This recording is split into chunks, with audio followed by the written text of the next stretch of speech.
I want my money to make money. And so I will put money up with other investors' deals who are doing fix and flips, and I'm making a return on the equity that's earned from those properties. And so my money is constantly working for me because I haven't stepped out into a fix and flip per se myself. However, I get to bear witness to the entire process with a more experienced investor doing those types of deals. Welcome to the Rental Property Owner and Real Estate Investor Podcast, brought to you by the Rental Property Owner Association, providing benefits and services to real estate investors and rental property owners for over 48 years. With your host, Brian Hamrick from Hamrick Investment Group. This episode is sponsored by Green Property Management, managing everything from single-family homes to apartment complexes in the West Michigan area. Find out more at greenpropertymgt.com. And RCB and Associates, helping real estate investors and small business owners navigate the complex world of health insurance and Medicare benefits at rcbassociatesllc.com. Hello and welcome to episode 397. My guest today is a federal officer for the Department of Homeland Security, who has also become a real estate investor, entrepreneur, and coach. When the COVID-19 pandemic shut down the world several years ago, Eudania Burrell found herself without income, a flooded basement, and a lot of adversity to overcome.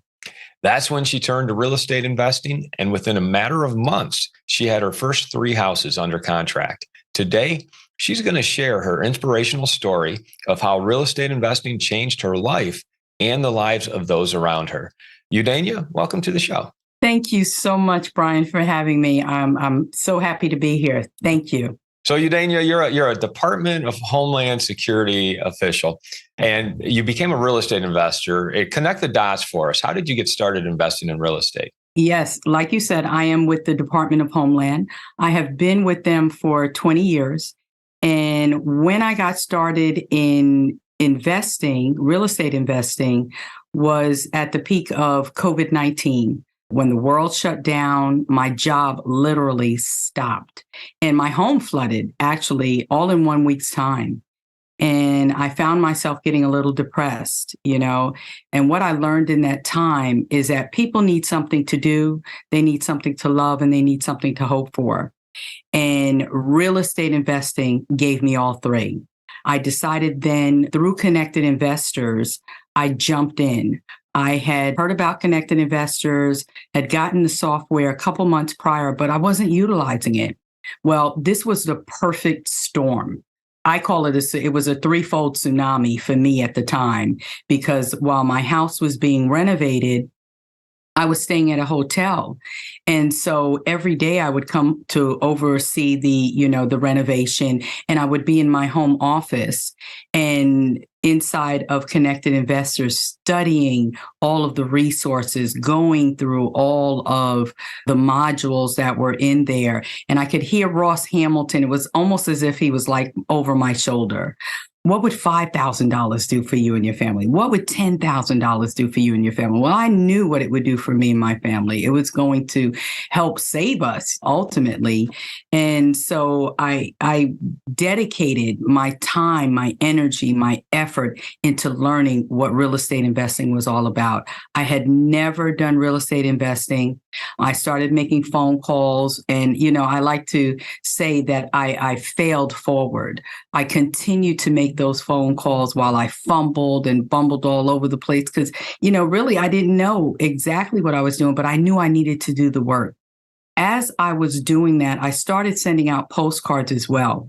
What's the asset class and what kind of real estate investing were you getting into there? I was doing wholesaling. I got started off with wholesaling, and I still do a lot of wholesaling today. And 2 or 3 months in, it started gaining traction. I want to go back. So I want to go back to COVID. Your basement floods. You're depressed, and talk about that feeling and how is it? It sounds like you found a good training program that's really helped you. But how did you even start? You're a Homeland Security official. Like, how did you make that connection with real estate? Like, this is what I should be doing to ensure my financial freedom. I'd always been interested in real estate, but, and always finding out different information here and there, but not enough to gain any traction. And so I always fell back on my job. But this time around, it was different. Again, I work for the federal government, and I've lived through many shutdowns. And I am what's considered an essential worker. So when they shut down, I'm forced to work without pay. And that's what started running through my mind, with COVID happening. And I'm thinking, what if they decide to stop paying me altogether and my job doesn't come back? I was no longer willing to allow anybody to dictate how much I make, when I make it, or how I make it. And that's where real estate came in. And just being a part of that community was what propelled me, just hearing what everyone was talking about, what everyone was sharing about real estate, because we all know real estate creates more wealth than any other industry in the world. And so if it was happening for other people, why couldn't it happen for me? If I dug in deep, if I stayed with it, I knew it could happen for me. And so, yeah, that's what it took. It sounds like you have job security, but not necessarily paycheck security. That's exactly right. What do you do for the Homeland Security? I am actually a supervisor for TSA, and again, have been for the last 20 years. And it's not that I don't like my job. I'm just, the ups and downs of it. And I wanted to be able to dictate when and where I leave this job. And real estate investing has given me that option now.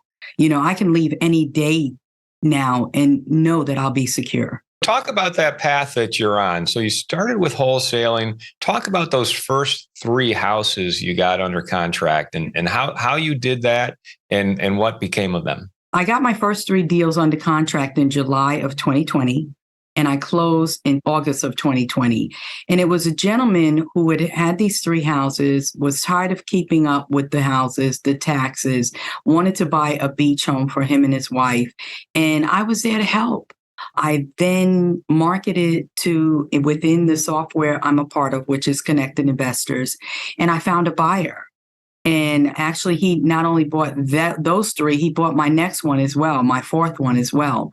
And when I tell you the change he has done with those houses, bringing back value to the community in which these houses were, it made me feel like I was a part of that because of me, now this community has been, value has been brought back to this community because now it can be sold to a first-time home buyer or rented to someone who needs a place to stay. So I get to do this every day, and I'm so grateful to be a part of it. Can you talk about and share the numbers on those first 3 wholesale deals? Like what did you get them under contract for, and what did you turn around and wholesale them for? The first 3, I cut the buyer a great deal because I was ready to close. And so I think I got one for 26, one for 30. Altogether, it came to 90,000, and I made 10,000 as an assignment fee. And that blew me away because I had never made 10,000 just like that for not putting any money into it. It changed my life. It literally changed the way that I thought about money, the way that I move with money. And I've also felt like someone had taught me how to fish, and I would never be hungry again. What did that $10,000 mean to you? What kind of difference did that make in your life? It made all the difference. It let me know that if I could do it once, I could do it twice, a 3rd time, a 4th time, and that this was only the beginning. And it absolutely was. It's morphed into so much more almost 3 years later. And so it meant me paying off some debt. It meant me being able to help my parents who were on fixed incomes. It meant me being able to do some things for my children that I hadn't been able to do for quite some time because of this strict budget and strict income. And where did you take that? So you did those first 3, you made $10,000. You kind of proved the concept, like it actually worked for you. What'd you do next? I kept doing what I was doing. I kept sending out the postcards. I kept calling people, and I got my next deal the next month, and then the next month, and then the next 5,000, 10,000, 20,000 in the third month. That one, I just sat at my computer desk when it dropped into my account, and I was like, oh my gosh, the sky is the limit here. And we haven't stopped since. So I've been wholesaling this whole time, and we just recently stepped into a new strategy, which is subject to and lease options. Let's kind of dig into those things. So starting with wholesaling, just take us through the last wholesale deal you did, how you found that deal, how you got it under contract, and then how you turned around and were able to assign it to someone else at a profit. So the last one that I did was actually, we're working on one right now. And the one before that was a JV I did with a guy out of Fayetteville that I've never laid eyes on. This is our fourth deal together. This is the beauty of networking and connecting with other investors. We got the deal under contract for 51, and this guy was going into foreclosure. The reinstatement fee was 55. And so we turned around, we paid the reinstatement fee, and we sold it for 82,000. You're working with someone in your network and you found this together. Using what methods did you actually find this homeowner who was willing to let you wholesale? Fortunately for us in the state of North Carolina, there are different attorneys that have these pre-foreclosures on their sites.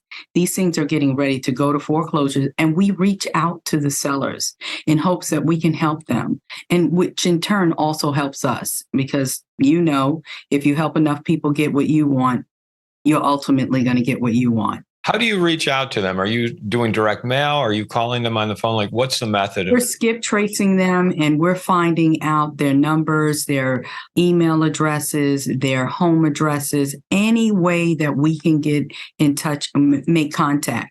We're reaching out to them in those ways. How do you personally, do you ever call them and say, hey, let me see if there's a way that we can help you? My name is Eudania Burrell, and, I'm just calling to find out if you've considered selling. We want to help you. We never put them in a position where, gotcha moment, or, putting them on the spot like, we know you're in trouble and you need to sell. No, we're simply just having a conversation with them.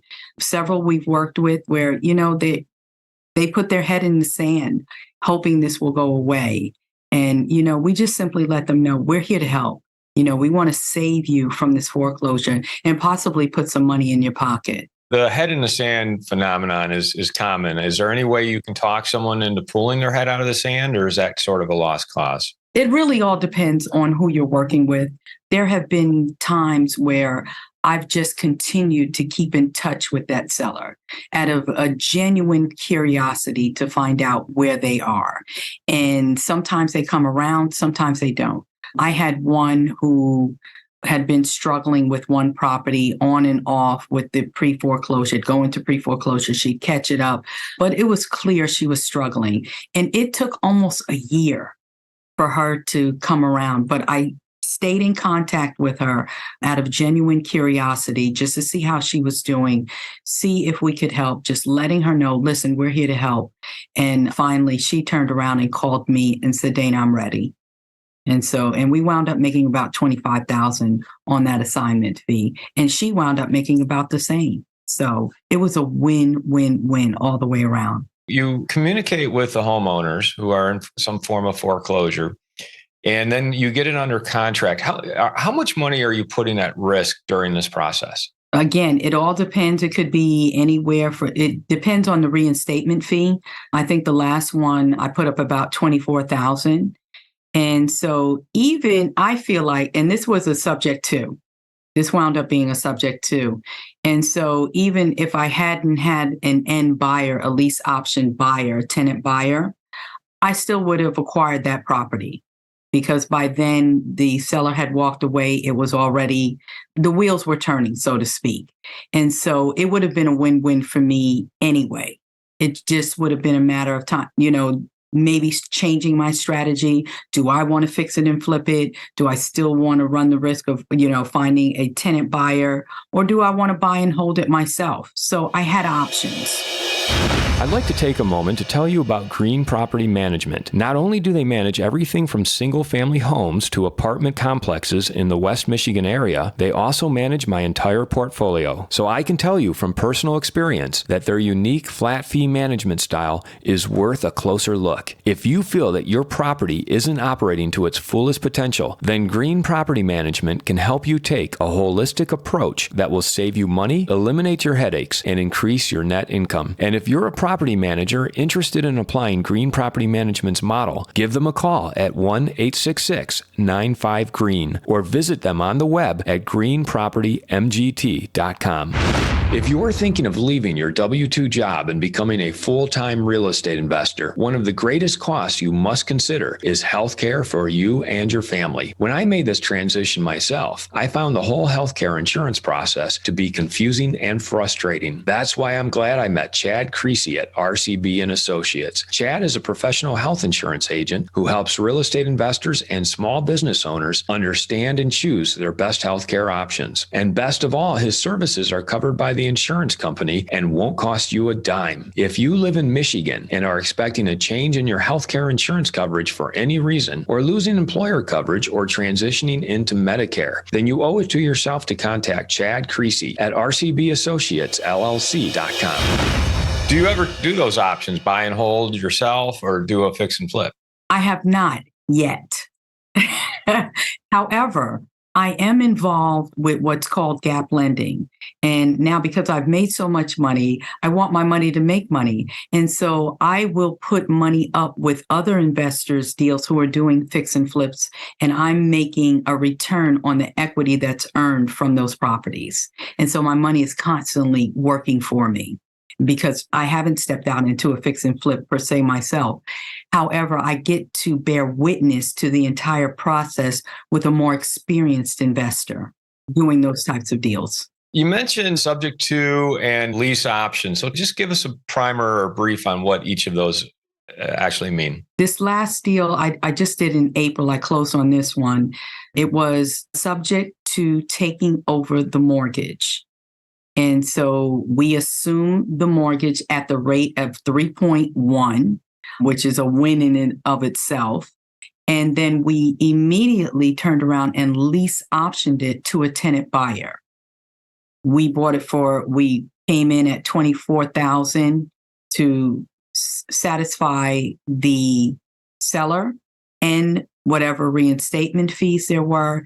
And we had our tenant buyer come to the table with $35,000, which in turn I made upfront $10,000. And through the life of the loan, I will make $42,000. And at the end of the loan, $67,000. And so ultimately about $120,000 I'll make from this deal. You bought the property subject to the existing loan, which had a very low interest rate. And then you still own the property, but you're lease optioning it to another buyer who put down a hefty down payment, is paying you each month, which is, I'm assuming, is more than what you're paying on the loan that you assumed. It satisfies the mortgage, the first mortgage, and pays me out about a cash flow of $500 a month. What's the most challenging part of what you're doing? What are you having the most trouble with right now? So while I have closed on a lot of deals, there have been a lot of deals I haven't been able to close on. I believe had I known what I know today, I probably would have closed on a lot more. Because I was so focused wholly on wholesaling, sometimes I either came in too high and was not able to find a buyer. And so I had to let those properties go. And, each time that happened, it made me feel a little like I had let the seller down. I had let myself down. While I have learned immensely from each experience, each transaction, there was still, that challenge of, wanting to get it done, because at some point it's not always just about the money. It becomes about it's about the seller. I've got to get this done, because they need for me to get this done. And so those have been some of my challenges. It sounds like you take your responsibility and relationship with the seller very seriously. Oh my goodness, very, very seriously. So much so, I'm going to tell you a little story about how I established a wonderful relationship with my attorney. We'd been working on a deal for months. This deal was very complicated because there were heirs on the property, and several of them were being very difficult. While I was working with the primary seller and he was working with family members, I remember getting an email from my attorney. It was 68 threads long, and he was like, "I'm tired. I don't want to do this deal. You guys are going to retire me." And I remember feeling a bit angry because we'd been working so hard. This gentleman was ready to let this go. He was the only one keeping up with the taxes. He was the only one keeping up with the upkeep. It had been his mother's home. And I had to get this done for him. And so I decided to take everything that I had, all the documents, all the quitclaim deeds, everything that I had to the attorney's office that morning. And I went in, and he comes out of the office and he says, "Hey, how can I help you?" I says, "Listen, Harry, you don't know me, but I've closed several deals in your office, and I need to talk to you about a disturbing email I got." And I explained to him, "Listen, we've been working really hard on this, and you don't know the far-reaching effects your work has on the people that I'm working with, the people in my own life." And he let me just talk, and I was laying out the paperwork. We were in a conference room, and he says, "You know what? I don't know what I would do if I wasn't doing real estate law." He said, "I love this." And he says, "I'll tell you what, we'll revisit this." The very next day, we get an email. He says, "Listen, Eudania has been so kind to bring in all the paperwork. I think the necessary paperwork we need to close on this." The very next week, we closed on it. And that's how Harry and I became very good friends. So you had an attorney who was a little put out because there was so much going on and a lot of email threads, a lot of back and forth, and was ready to walk away. But you were able to go in and persuade him directly to stick with it. That's right. And I just am not willing to give up easily on a deal, especially when I know these people are counting on me. And so as a direct result, I have the opportunity to talk with my attorney on, through email on Sundays, and I'm able to ask him any question I want, and he always gets back to me.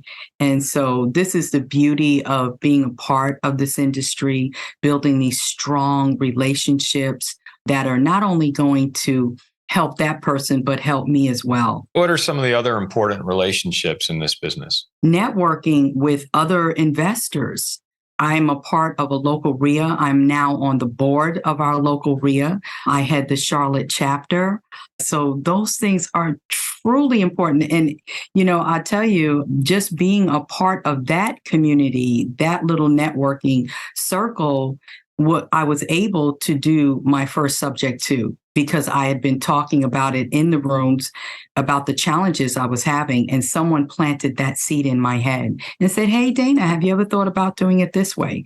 And so those relationships, we have 4 currencies, and we need to utilize all of them and let them work for us. And that's money, time, resources, and of course, relationships. And I put all of them to work. Thanks for mentioning your local RIA and being on the board, because that's so important. I host this podcast on behalf of the Rental Property Owners Association, which is a nonprofit RIA type organization.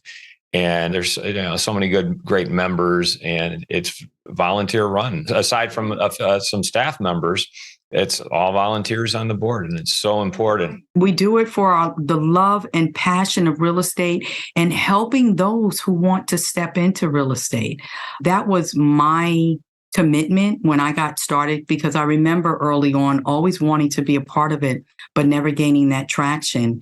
And finally, when I did, I promised myself that I would help others to do the same thing that I'm doing. And I'm able to do that today. What's the hardest deal you've done so far? What was the most challenging for you? I want to say this last one, the subject to, because we had been marketing it as a wholesale deal for quite a while and just was not getting any hits. We'd have a few buyers come out and look, and they thought the numbers were too high. And I knew knew I had a good deal.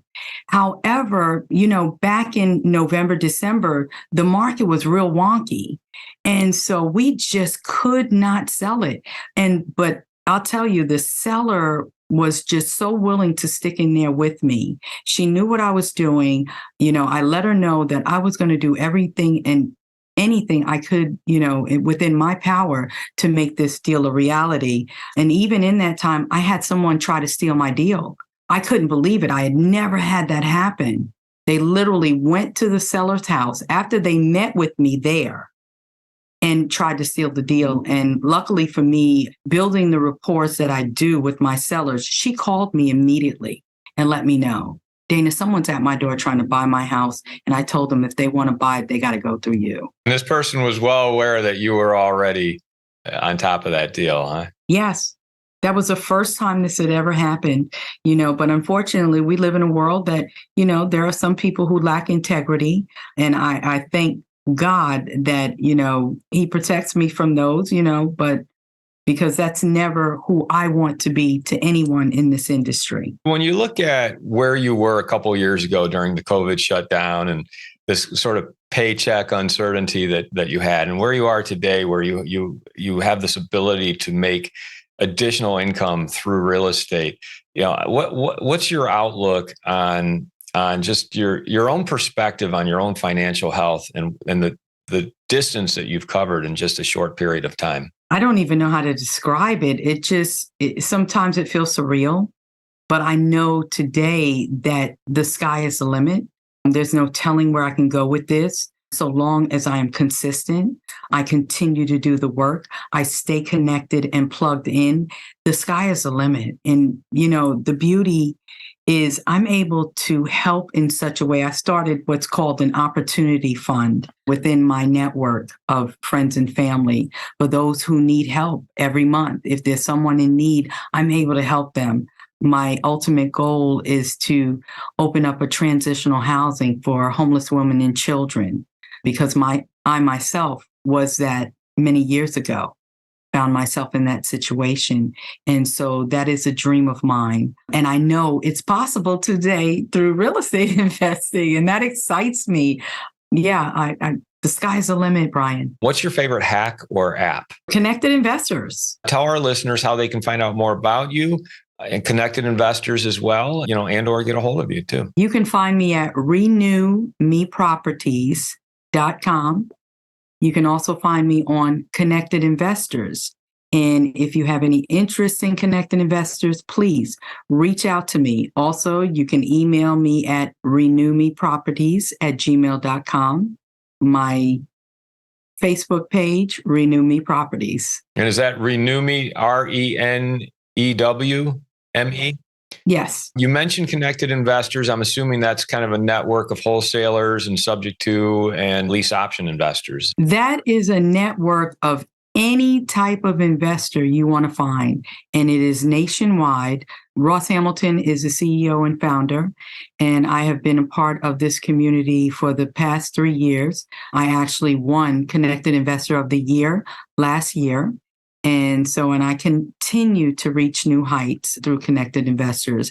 And I also coach. I'm a coach with Connected Investors, coaching students in real estate investing and helping them to find their first few deals. Thanks so much for coming on the show and kind of sharing your story of how you went from being a Homeland Security official with a job, but possibly not a paycheck. I mean, what is that with our government that they would have you work, but not give you that sort of uncertainty about your paycheck? Yeah, I got tired of the uncertainty. Real estate investing gave me a whole new hope and a whole new view on life. And so it will never be the same. So long as I know how to do this, I'll never be broke again. I'll never have to go without. I love that you figured out through real estate how to take control of your financial future and your financial destiny. Thanks so much for coming on the show today and sharing that with us. Thank you, Brian. I so appreciate you having me. It's been a pleasure. Thank you. I want to thank everybody for listening to this episode. I'm your host, Brian Hamrick from Hamrick Investment Group, and you can find out more about me by going to higinvestor.com. That's higinvestor.com. And you can also ask questions and join us on Facebook by going to RPOA, Rental Property Owner and Real Estate Investor Podcast. This episode was sponsored by Green Property Management, managing everything from single-family homes to apartment complexes in the West Michigan area. Find out more at greenpropertymgt.com. And RCB and Associates, helping real estate investors and small business owners navigate the complex world of health insurance and Medicare benefits at rcbassociatesllc.com. You've been listening to the Rental Property Owner and Real Estate Investor Podcast, brought to you by the Rental Property Owner Association. You can find out more at rpoaonline.org. If you enjoyed this podcast, please go to iTunes to subscribe, rate, and review.